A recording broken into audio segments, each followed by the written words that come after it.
right, everybody, so now we have a two-part section about greenhouse plastic. So right now we're going to talk about it, and then in the next section we're going to talk about installing it.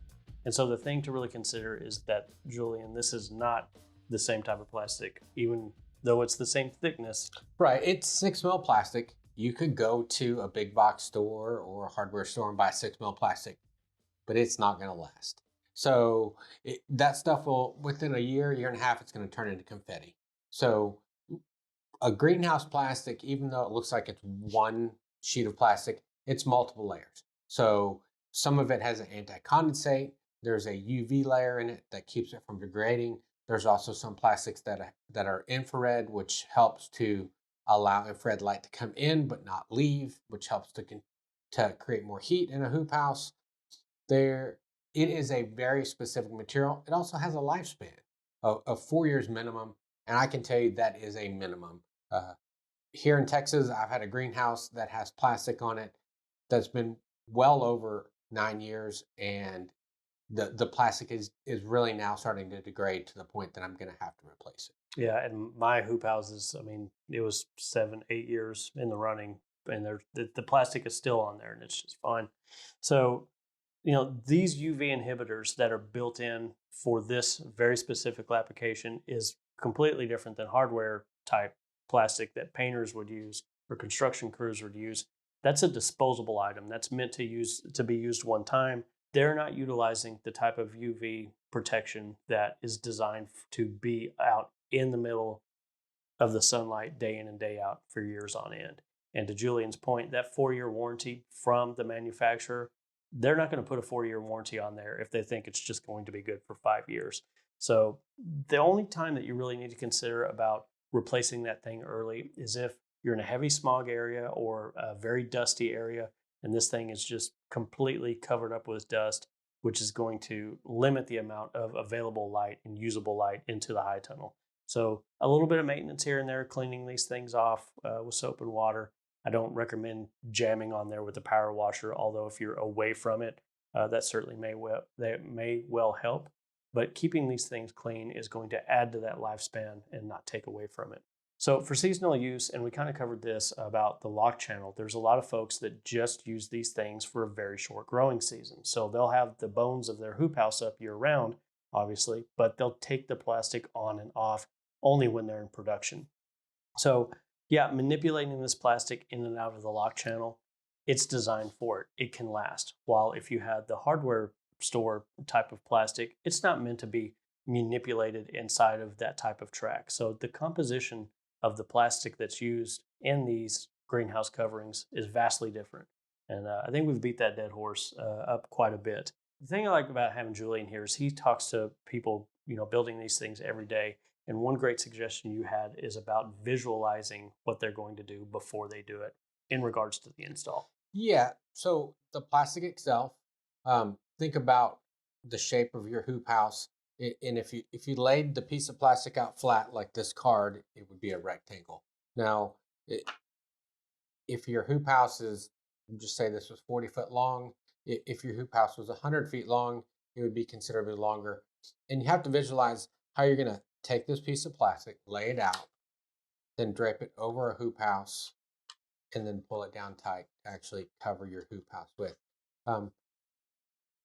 Go through the process in your mind on how you're going to do this and install it before you start to do it. That way you have an understanding how all of this is going to take place and how it's going to go before you get started. What you don't want to do is get halfway through the process and not know what to do next.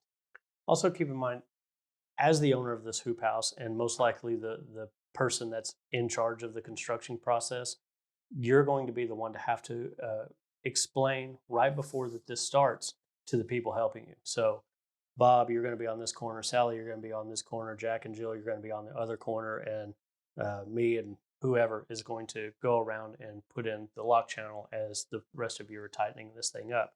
So to be able to explain why everybody is where they're located and what their job is going to look like during the process, you're going to find that during the installation, it happens fairly quickly. I mean, once you get this thing up and going, I mean, you really don't have a choice but to get that particular part of the job done. So it's a faster process than what people think. Obviously, doing a smaller house is much easier than doing a larger house. And we're going to talk about some tips on that in the next segment. But being able to explain as the person that has to be in charge, this is how we're going to do it, whether somebody else has watched a video or not, combine ideas and really think about what the best way for your situation is going to be. Are you going to drag it over the top lengthwise? Are you going to drag it over the top widthwise? How are you going to get it over? Who's going to be in the middle? What type of equipment are you going to use to help lift that up, which we'll cover in a second.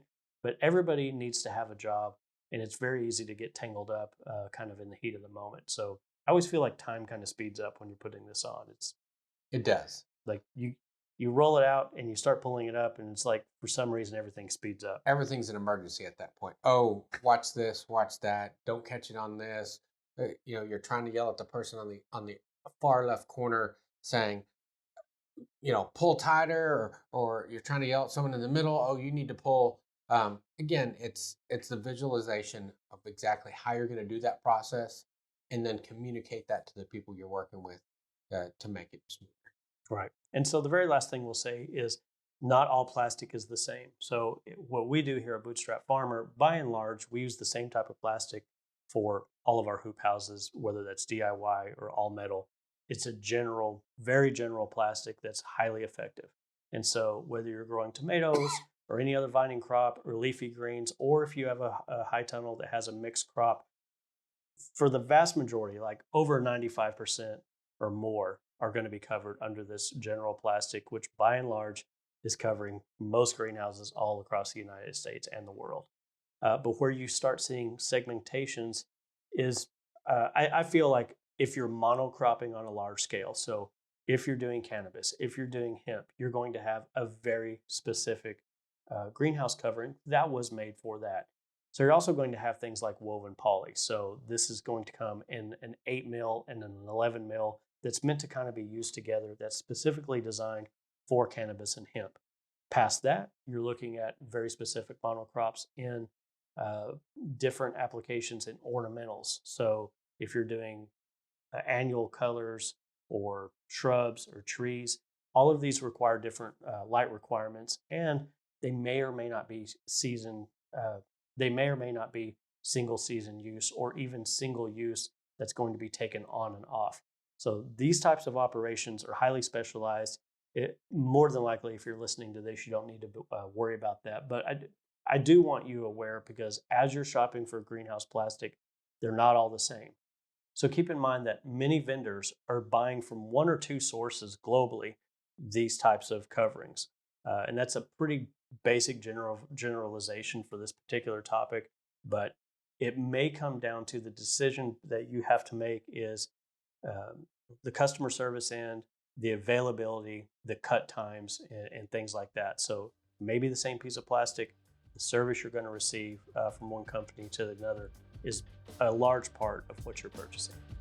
And so up next, we're going to give you a few tips on the installation process.